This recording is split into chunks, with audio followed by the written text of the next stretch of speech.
köksün talan eyledi. Gel boyuna kurban ay vətən ol. Göyçəm Zəngəzur elden gedirdi. Gel boyuna kurban ay vətən ol.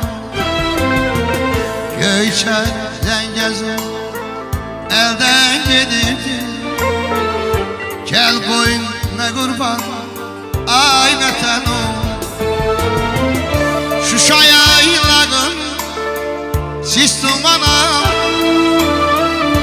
kar bülbülümün gözleri dolu. Tovxanam meşesi saçını yol. Gel boyuna kurban ay vətən ol.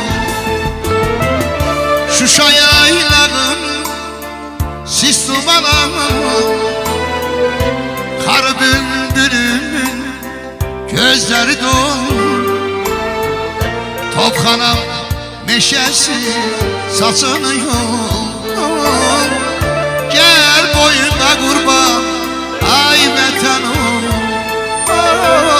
Gel boyuna kurban ay vətən ol.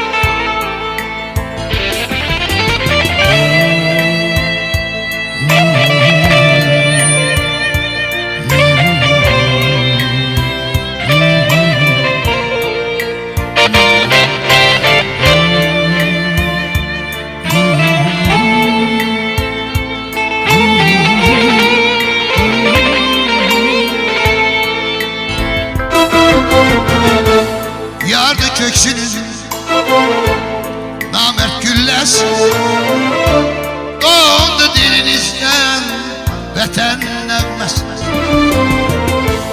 İndi anaların ahı naləsi, axan gözlərimin yaşı şəhidinə.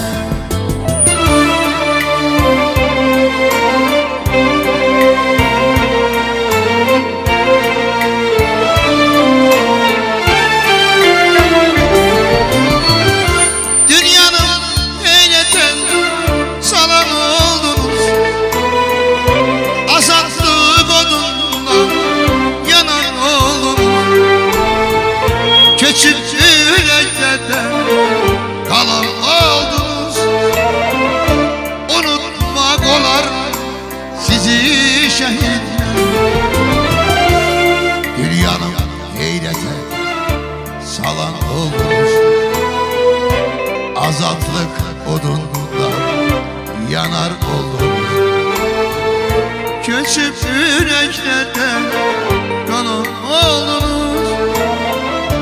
Unutmak olar mı sizi şehit? Ay, unutmak olar mı sizi şehit? Allah rahmet eylesin. Allah şehitlerimize rahmet eylesin.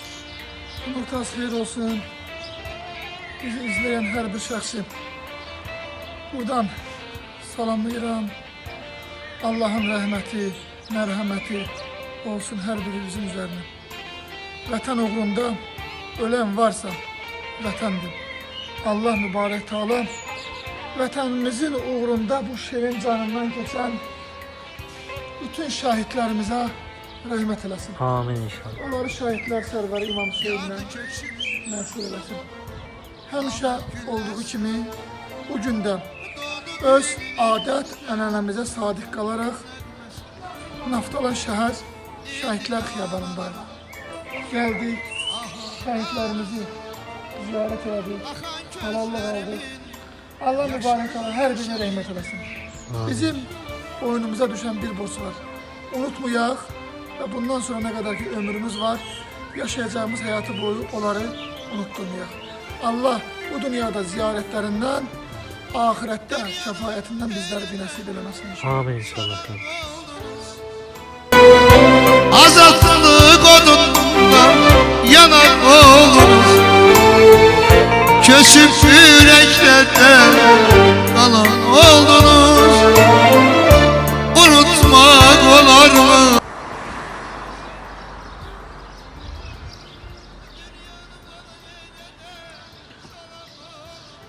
Yolun sağ tarafından Şehitler Xiyabanı'nı ziyaret elədik. Allah kabul etsin. Onunla üzbəüz buradan Şəhidlər Bulağı, şəhidlərimizin adına bulaq inşa olunur. Tikdirən, ərsəyə gətirən şəxsdən Allah razı olsun. Özümüzə borc bildik ki, buranı da ziyarət edək. Ay Seyid, sənə bugünkü gündə öz minnətdarlığımı bildirirəm. Allah var eləsin, əksik olmayasan. Həmişə olduğu kimi bu gündə əziyyətimizi çəkdin. Allah mübarək Allah. Bu şəhidlərin ruhunu sənə və balalarına duacı qərar versin, qardaş. Çox sağ ol Kərbəlaya. Sən də sağ ol ki, neçə illərdir sən bu işi görürsən. Şəhid ailələrini, valideynlərini hər zaman bacardığın qədər sevindirməyə çalışırsan, onları unutmursan. Allah təbarək və Teala şəhidlərin ruhunu qiyamət günü sənə şəfaətçi qərar versin, qardaş. Allah